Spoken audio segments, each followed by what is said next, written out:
Ya, oke, terima kasih ya, Mas. Yang pertama bahwa mahasiswa itu adalah saya sebut sebagai agen perubahan ya. Jadi dimanapun ya di dunia ini, biasanya mahasiswa kemudian dosen itu masuk pada struktur sosial atau social structure yang berada di middle class ya atau kelas menengah. Nah, mahasiswa masuk di situ tuh.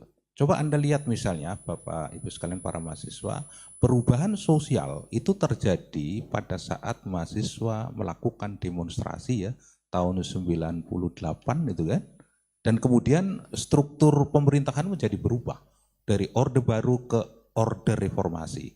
Siapa itu yang melakukan itu? Ya mahasiswa itu kan, kelompok mahasiswa dan kelas menengah itu. Dimanapun di dunia bahwa peran mahasiswa, peran kelompok kelas menengah itu menjadi dominan, ya menjadi faktor determinan di dunia yang mampu melakukan perubahan-perubahan sosial.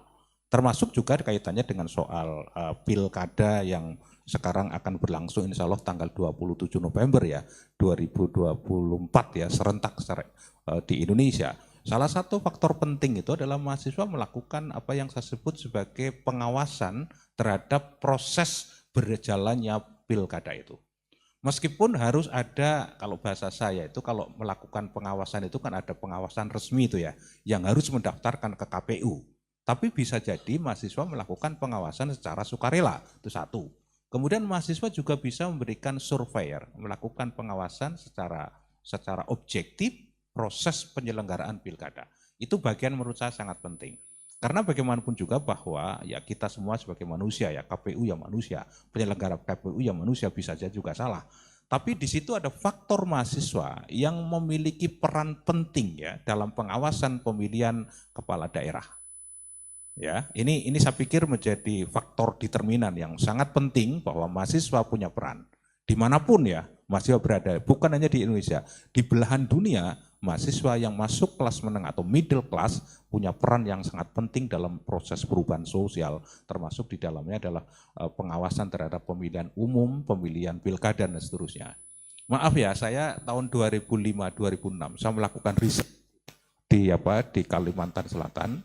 Pada saat saya memperoleh hibah dari kementerian untuk melakukan riset tentang saat itu pilkada gabungan.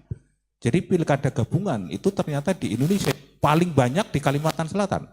Karena waktu itu saya masih ingat, di Kalimantan Selatan ada 13 kabupaten. Tapi yang baru menyelenggarakan pilkada gabungan itu hanya 6. 7 saat itu belum dilaksanakan.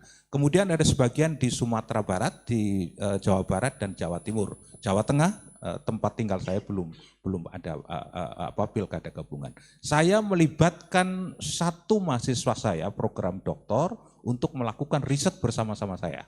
Dan ini menjadi menarik. Kenapa Kalimantan Selatan menjadi fokus riset saya? Karena memang dari 13 kabupaten itu 6 diantaranya sudah melakukan pilkada gabungan. Nah ternyata Bapak Ibu sekalian, saya mohon maaf ini ya.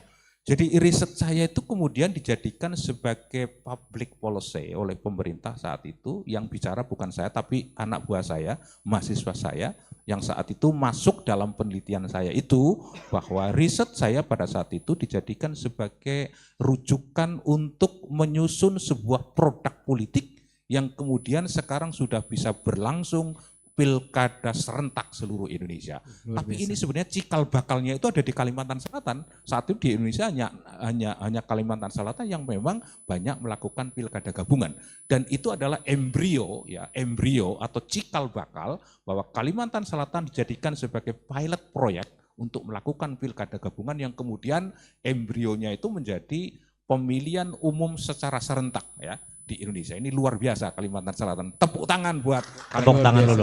Ternyata embrio cikal bakal pilkada serentak tuh iya dari Kalimantan Selatan ya Pak ya. Itu riset saya tahun 2005 ya. Mantap.